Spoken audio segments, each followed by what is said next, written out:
President Trump has called Jerome Pal a major loser. He wants the interest rates pushed down immediately. We're dealing with tariffs and so much more. To help me go through this, I have Judd Dunning. Judd, thank you so much for joining me. Oh, it's great to be here. Thanks for having me. So just some background. Judd is a Newmax author, radio host, and TV pundit in economics, politics, Trump, and all things America. President Trump has raised more capital in less than 100 days than Joe Biden did in 4 years. I assume he's going to keep his foot on the gas, bringing back jobs, manufacturing, investment from private capital, American businesses, foreign businesses. Why do you think Wall Street is reacting so negatively to his focus on Main Street and the middle class? Oh, it's great. You know, it's actually, and I covered that in my article, 93% of the stock market is owned by 10% of Americans. So it really, the stock market is not a reflection. We make people in the elite classes of America, and God bless us for having no safety net, no ceiling to get there. But the stock market is not the reality for every American. Most people are a couple checks from the street. They love onshoring. They love American manufacturing jobs, 900,000 over decades lost with bad policies to come home. And, he's disrupting to do that. But the stock market is not a reflection of the average American. It is a reflection of company performance based on speculation, mostly manipulated by high liquid elites, right? So that's how it works. So I think when you deconstruct the economy to move away from the plutocracy and the oligarchy and all the, business as usual, it creates chaos. Okay. So you have the very wealthy that are well-connected, have big voices going up against the middle class, which maybe doesn't have a voice, doesn't have the same amount of assets, but they've got a president that ran on, I will fight for the middle class. So far, he seems to be doing that. Would you agree?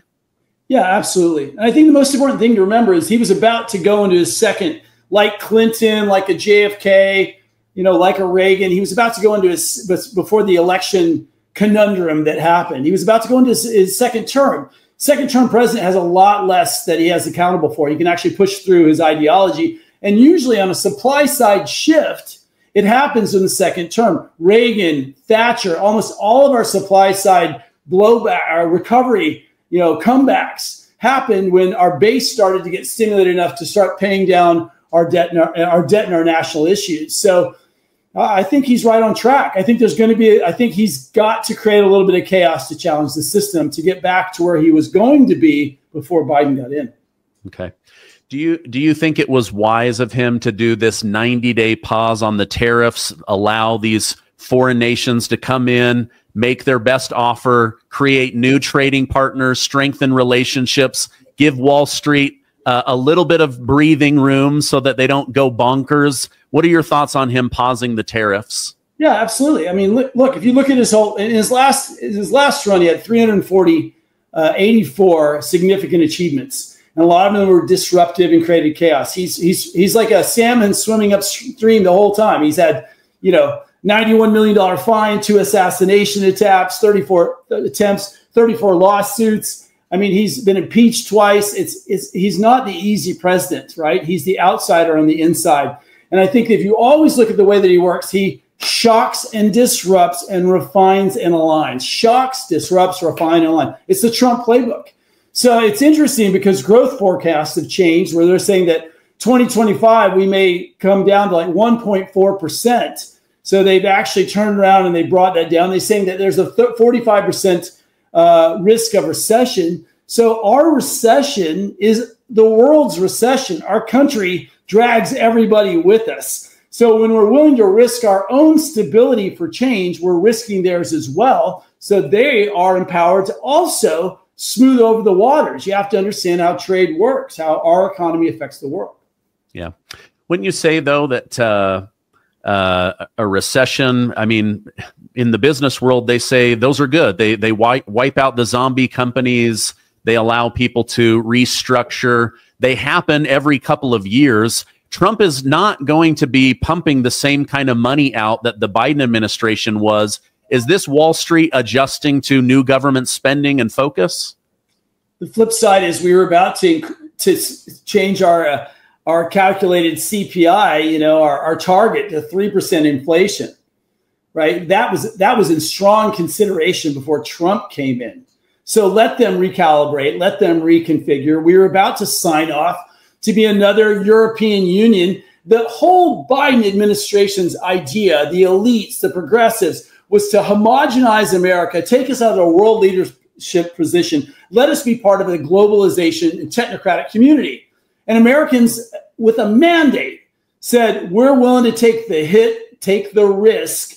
We don't want to be a globalized America. We want to be America. The mandate came in, so I think he did perfectly. Okay. I want to come back to him calling Jerome Pal a major loser and the pressure. You're out there in the Sunshine State of California. Since Gavin Newsom became governor of California, California taxpayers have put up $37 billion to solve homelessness. Homelessness has gone up by 24%, and 50% of the nation's homeless live in Gavin Newsom's state of California. Your thoughts? Is this just a giant money laundering scheme, or if you throw money at homelessness, it actually just gets worse? What are your thoughts on that? Well, Gavin Newsom's relationship to the state of California, the long line of our leadership from Brown and Pelosi and Plumpjack and the Kennedys, everything that's been in our country, our state has definitely been ruled by a leftist elite for quite some time. I would say that there's been election contamination twice in the Gascon recall and in the Newsom recalls. I think Californians are willing to do anything and everything they can to keep their state blue and in power. Although America, remember, Texas was blue and California was red in the 80s. So anything is possible. And a fixed system is a broken and dysfunctional system. So you want the natural diametric pressure of the two sides, but it's got to be facile and moving. And we haven't been able to move for a long time in California. So, you know, we're running the ship up on the rocks, and then as soon as it gets bad, they put lipstick on the pig. I'd say there's one thing that happened here that was significant is Gascon's out, and Nathan Hochman came in. And the 14 misdemeanors on the street that allowed a lot of danger from these homeless people, we're finally getting tough on crime, tough on fentanyl, tough on jurisdiction here. There was a lot of very nefarious, bad Sorosian type politics happening here. At least on the local level, LA is getting a lot safer. It's getting a lot better. We're dealing with this a lot harder. Karen Bass was exposed for extreme mismanagement during the fires. The fires also massive issue. If I can just digress for a second, one of the big things about the Malibu fires, I had several people who are staying at my house only blocks away. I live here in Texas. Is that 60% of those people made less than $200,000 a year on these $1 million houses, and they all relied on the state plan that was completely unfunded. Most of these people don't have the money to build their houses back because they said the government could cap insurance. Insurance left the state. We've exposed a massive amount of people to bad management. And Karen Bass is in a free fall of how badly she did. And yet the next day, the news is just glossing it over. Californians will keep selling themselves the dream that Newsom's doing okay, Bass is doing okay. And we are hitting crisis mode here. So I think Trump's holding California accountable. You can see like the elites of Zuckerberg and all of the tech people are already flipping over. Their companies are freaking out because they're now appealing to Trump.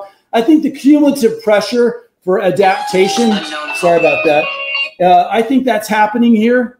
And I think California's in a crisis that's going to continue to get hotter and hotter and hotter. Okay, interesting. There's talk online. I'm sure some of it is wishful thinking. Some of it is trolling of Trump running for a third term and in 2028. It's more likely that J.D. Vance will be, or somebody else will be the front runner for the GOP. Do you see Gavin Newsom being the head of the Democrat Party or somebody else? No, I've actually, and if you go through my articles at Newmax Insiders, I'm an author of a book, 13.5 Reasons Why Not to Be a Liberal and How to Enlighten Others. And I'm also a Newsmax Insider TV and radio guest because of that. I've gone after Newsom again and again and again. He is unelectable. Dig a little deeper. It's amazing that he's even in office. I mean, he is like, one thing about Obama definitely like a Manchurian candidate, like, groomed leftist. I mean, if you really understand him, and I don't mean that from a conspiracy point. It's in black and white. I mean, he was in the shadow of Alinsky. He was in the shadow of a lot of very influential leftists from a very young age, right? Newsom also was very, very groomed for his position. So, yeah, okay, it's a pretty wild world around this topic. Okay. Yeah, I bet. Okay. Going back to President Trump publicly criticized Federal Reserve Chairman Jerome Powell, calling him a major loser, urging for an immediate interest rate cut to counterbalance the economic effect of his tariff policies. Trump's statements were made on social media, suggesting that the economy might slow down if interest rates aren't lowered. He's saying we're going to be okay regardless, but Trump believes that Jerome Powell is behind the 8 ball, that he's already moving too slow. We're now seeing that inflation has come back down into the 2% range. Do you see Jerome Powell going away, and is cutting interest rates the right move? Let me take just a quick commercial break. You guys know that I trust President Trump is working to make America great again. He is trying to rebalance things with tariffs and fairness and Main Street and Wall Street. He's also trying to keep the strength of the US dollar. But at the end of the day, America has a lot of debt, and you've got to put some of your wealth in gold and silver. That's what I do. I believe in this stuff. Think about it. 20 years from now, what's going to be worth more, gold or the US dollar? When I first started buying gold, it was around $1,600 an ounce. Now it's over $3,000, and I expect it to continue to go up. Let my friends over at Colonial Metals Group help you educate yourself on the value of gold and silver. You can click the QR code down below or go to colonialmetalsgroup.com/Stephen-Gardner, or give them a call at 800-807-2143. Gold and silver are real money, real wealth. So make sure that a portion of yours is outside of the U.S. fiat system. I think more importantly, I happen to be in real estate. We have $100 million of assets under management. I've sold about $2 billion across the United States. That's my day job. I was at Newmark, and then we have our own company. We buy industrial, which is interesting because it's affected by COVID, logistics, distributions, and all the changes and onshoring and everything in the economy. So I'm very dialed in, and I was also a capital markets guy, and I still am. Like, we're doing a couple $100 million of debt right now. So I'm very attuned to this situation. And so if you look historically, the Fed is actually discernible. So people are like, oh, we don't know where rates are going to go. Well, the average after a peak, which we had our peak, right? We had like 12 to 15 increases. You usually have a reduction of 170 basis points downward over a 21-month period. It's historically definitive. You can actually see it's not as crazy as people think. And politically, he would be in alignment, because as fast as we increase our interest rate changes, if you look back to the dot-com bust, right? If you look back to 9/11, the decreases also happen as quickly. Now, they have been playing a political game, not lowering at the same pace that they've been increasing. They've definitively been influenced out of historical trends. So Jerome Powell he's not actually following the definitive history of his own Federal Reserve with a lowered inflation rate and good consumer sentiment. So I think there is politicization there, as there has been in some of our courts. Trump is always fighting resistance because he's a man for the people, and he definitely understands business. We desperately need to lower interest rates. People want to buy housing right now. Apartments are expensive. Eggs were all in that. Gas was all. People need to buy, not only be forced to rent. You've got to lower these interest rates, and you would be aligned with history and current normative trends. Okay. Yeah, and I know several people that they're wanting to move, but they've got a really great interest rate they don't want to give up. Others are trying to get into a house, and they're like, how can I do that at 7.5%? We moved in the last 6 months because of the structure of our loan. We were pushed into the 8% range. I would love for those rates to come down. That frees up money that I can put into the economy and in other ways. I just think it would unleash a lot of capital and spending, which is what we need. There's a lot of pent up money that could be distributed based on lower interest rates. I don't think anybody has ever pressured a Federal Reserve person like President Trump. I know, during his first term, they said he was bullying Jerome Pal regularly, but he did get those interest rates down. Do you believe those rates will come down eventually? I do. I mean, if you look at the Fed dot chart, you can go look at it right now. It shows that, interest rates should get back down to 5.25 in the next 24 months. They should head in that direction anyway. I think the days are gone of my 3.29 rate I have on my house, right? But I have my house in Texas at 7. So, I'm right there. I'm right there with you. But I also think it is the responsibility of a conscious Federal Reserve. Now, let me pivot for a second. The Federal Reserve is a very interesting organization. It really should be more monitored and we should audit the Fed, right? It's definitely a collaborative group of private banks. So, for Trump to put some pressure on a group of banks that have not always been the ally of the average American, it's just continued deconstruction that I think is necessary and a positive. Okay, great. Okay, you said you don't think that Gavin Newsom, based on his track record, would be able to do well as a presidential candidate. We already know that Kamala Harris didn't do well. Do you think that she will run for governor of California, or is she going to hold back and run for president in 2028? Well, I think we have no risk on that situation. I also wrote several articles on her. I really called people. I said, challenge your intelligence. Like, look more deeply. We Americans were actually pretty intelligent. I just got back from Rome, right? And if you look at Rome, it's like out in one area, it's 16 times older than our country, and Rome is like 6.7 times older than our little empire here in America. And we're really dynamic, we're really hardworking, we're really driven, and we're highly intelligent people. I mean, so she is not. Neither of those people reflect what we are looking for in leadership. I mean, Obama, with all of his challenges, was a very intelligent, very high IQ person. So I think the left is in such a decline right now. I write about this often. Trumpism, vaxism, racism, and climatism. Trumpism, vaxism, racism, climatism. All they do is they lie, they deflect, they shame, and they polarize. Lie, deflect, shame, and polarize. So they need to come up with a great candidate. If RFK had come out, and actually pivoted to their side, they'd be in a much better position. But they wouldn't even let him close to the party. They had a rational opportunity. He was kind of on the fence. He could have been the candidate that brought back the old working school Democrats that just cared about education and labor and the environment and just been a normal person. But they couldn't even get close to him. I think their decline is so imminent. I think that Trump is going to blow it up, and I think we're going to control this country for about 12 more years, and then it's going to turn, because it always does. Yeah. Oh, man. From your lips to God's ears. Wouldn't that be an amazing 12-year run? Okay, speaking of RFK, you mentioned to me that you were over in Italy, you ate and ended up losing weight. What are your thoughts on RFK Jr. trying to get the poison out of our food, trying to get the chemicals off of our food, not only so that we can sell our farmed goods and rancher goods into other parts of the world, but just because American health, chronic illness is so bad? What are your thoughts on all that?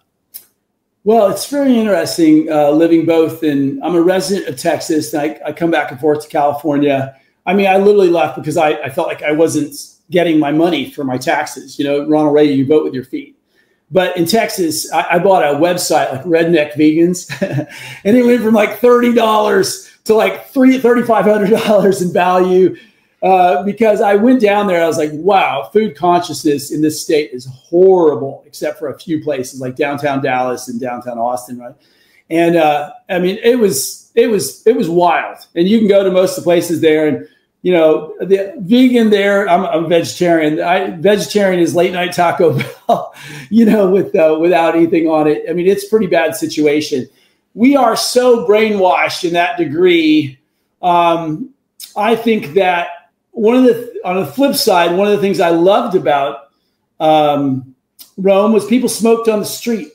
So I'm a conservative. So I want people to be able to do whatever they want to do. You know, as my dad said, if government's working so well, you shouldn't hear about it all the damn time. And government can stay out of my business. And if you look at Trump, people call him King Trump. Trump is a deregulation president. Actually, you look at everything he's done. He's not creating new laws. He's slashing laws. And that's what's creating chaos, because the soul, the spark of the soul, it's decisions between our community with God, with our influences, our inspirations, right? Local, state, federal government. So RFK's got a fine line to walk, because if he is really going to reflect what's going on, he's got to deregulate and inspire. We don't want, you know, the soda taxes happening. We don't want to kick the tar out of, you know, corporations that have been serving our nation for a long time, whether they're contaminated or not. You know, the individual can make their own choice. So I know him personally. He's a great guy. But I think that, you know, he's got to walk that fine line. Yeah, I agree. I think he's got a lot of pressure coming in there. You know, I think there were a lot of people that hope he would just come in and like Jesus in the temple, take out a whip and just go crazy. But he's up against some of the biggest money and the biggest lobbyists in the world, on top of just trying to get through the data to figure out what's going on with this chronic illness epidemic. Let me ask you this. Bill Maher recently had dinner with President Trump, thanks to a wild hair idea from Kid Rock. And Bill Maher comes back and says, President Trump is kinder and more human than I ever expected. He said, I was given more access, more communication with Trump than I ever had with Bill Clinton, Joe Biden, or Barack Obama. Don't you think that was like a brilliant move in order to humanize Trump? And wouldn't the left benefit from really knowing who our president is versus what CNN and others say he is? Man, did I share that story link with a lot of my liberal friends. It was like the greatest thing. What do you think now? One guy came back. He says, why? I said, what do you think about what he just said? He said, well, I didn't read it. I said, I saw the interview. I mean, that's the only defense he had. And I mean, he's been calling me for years, because we had a daily show, like right before Trump come in. I was at Politicon. I had a show called Conservatively Unplugged, and I did about 150 episodes with Michael Loftus, kind of a comedy hybrid. And we were in front of Stony. We were in front of all these different studios.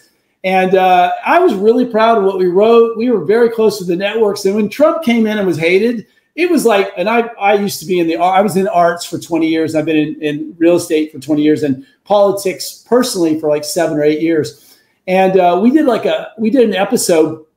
We screened it in front of 1,000 people at Politicon, and people laughed. They didn't want to laugh, but it was basically like, it was humanizing, like a Republican Daily Show. And it was behind the scenes, and we were all crazy, but we were all like just people, right? And I was really proud of that project. And I would be sent articles of Bill Maher all the time saying, well, Bill Maher says this, Bill Maher says this. And slowly Bill Maher started walking to the right over the process and becoming a rationalist.